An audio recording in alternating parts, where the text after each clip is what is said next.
The Word of God is alive and powerful, sharper than any two-edged sword, piercing even to the dividing asunder of the soul and spirit, and of the joints and the marrow, and is a critic of the thoughts and intents of the heart. All Scripture is God-breathed and is profitable for doctrine, for reproof, for correction, for instruction in righteousness, that the man of God might be mature, thoroughly furnished unto all good works.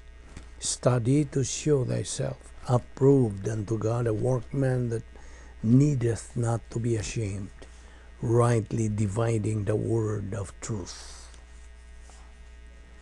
1 Thessalonians chapter 4, verse 13 to 14.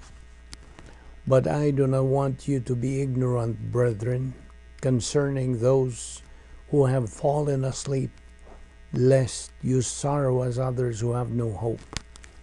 For if we believe that Jesus died and rose again, even so God will bring with him those who sleep in Jesus. Psalm 23, verse 4. Yea, though I walk through the valley of the shadow of death, I will fear no evil, for you are with me. Your rod and your staff, they comfort me. 2 Corinthians 5, 1 to 4. For we know that if our earthly house, this tent, is destroyed, we have a building from God, a house not made with hands, eternal in the heavens. For in this we groan, earnestly desiring to be clothed with our habitation which is from heaven. If indeed, having been clothed, we shall not be found naked.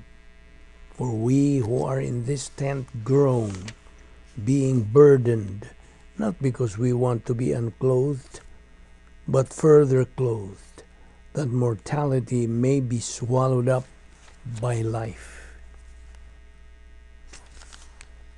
Revelation 21:4. And God will wipe away every tear from their eyes.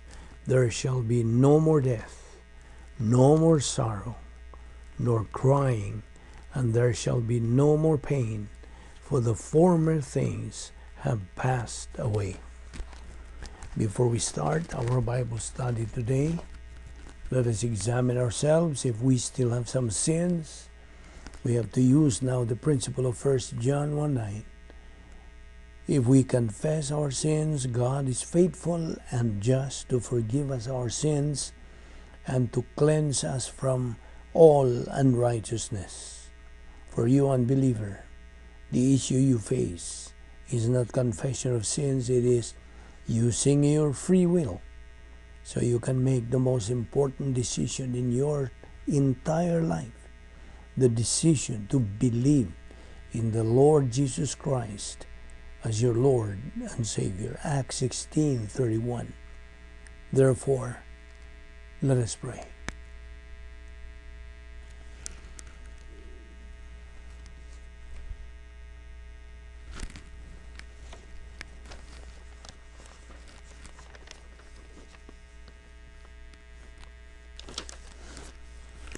We consider it a privilege, Heavenly Father, to have the freedom and the opportunity of fellowshipping in your word. We are so grateful, Father, that through your grace, you brought us this time in this assembly so we can take in your precious word. We thank you, Lord, for our Bible study through the YouTube of the Balbido Evangelistic Ministry. We now ask your blessing on these things that we are going to take up today. So we pray and thank you for this Bible study. This we ask in Jesus' name, our Savior. Amen. Welcome everyone once again to our Bible study, and We thank God for giving us this opportunity of fellowshipping in His Word, and so we can be together again in our discussion of the topic, the fantastic life on earth. First of all, there is that feeling of the Holy Spirit, and this can be acquired by using 1 John 1:9 that we just used a while ago. And thus, we enter the operational divine danosphere. And from there, the believer avails of all of God's assets to use in his spiritual life.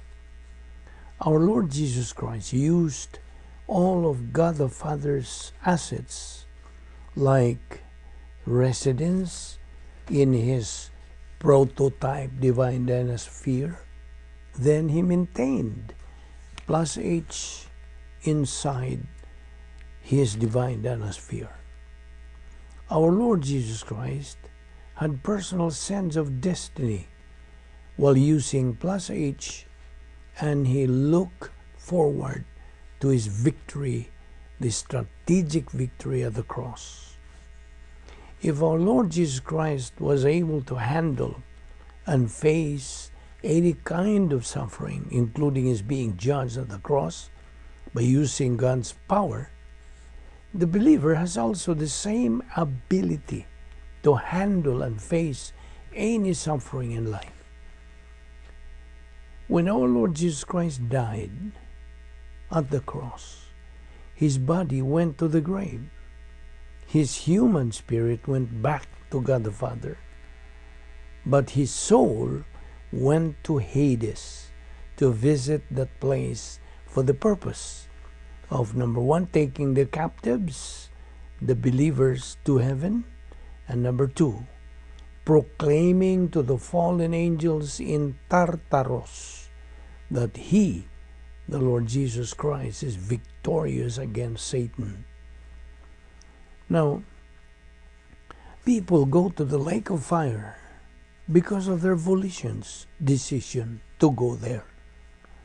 One cannot go to hell because of their sins or because they have not sinned. It is only because he rejected Christ as Savior. Because it is faith alone in Christ alone. That's the only means of salvation. So, it is a matter of choice. Now, the great power experiment has two categories. First, the hypostatic union of our Lord Jesus Christ, and number two, the great power experiment of the church age. Now, as far as the hypostatic union of our Lord Jesus Christ, our Lord's using the assets that God the Father gave Him. He did not use His divine omnipotence. He remained perfect while on earth, even to the point of His physical death. Now, when it comes to the great power experiment of the church age, believers of this church age has that great power experiment. God the Father's omnipotence empowered our Lord Jesus Christ by restoring His body into a resurrection body. Acts 2:24, Ephesians 1:20, and 1 Thessalonians 1:10. God the Holy Spirit's omnipotence empowered our Lord Jesus Christ to be able to fulfill God's plan. That's in 1 Peter 3:18.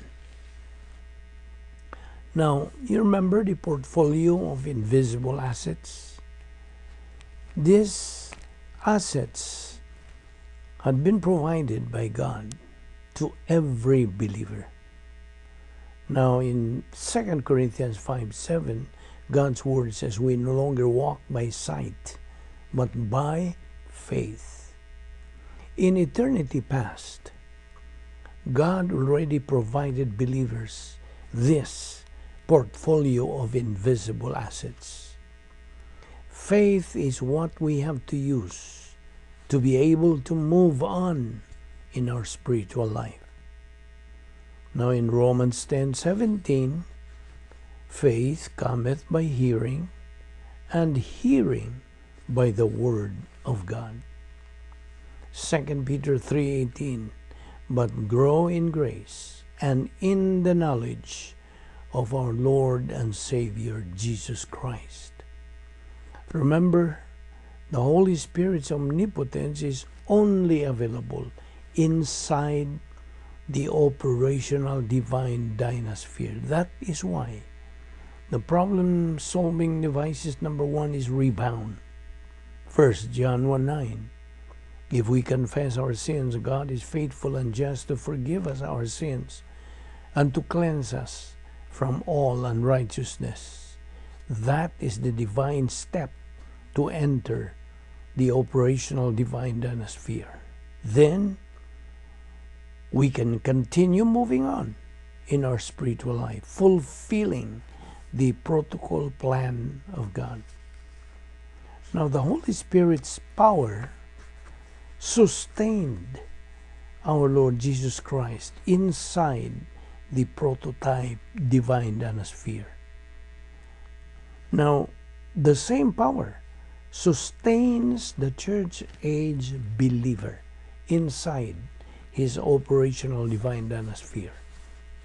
In John 10:17, God's word says, the reason the Father loves me is that I lay down my life only to take it up again.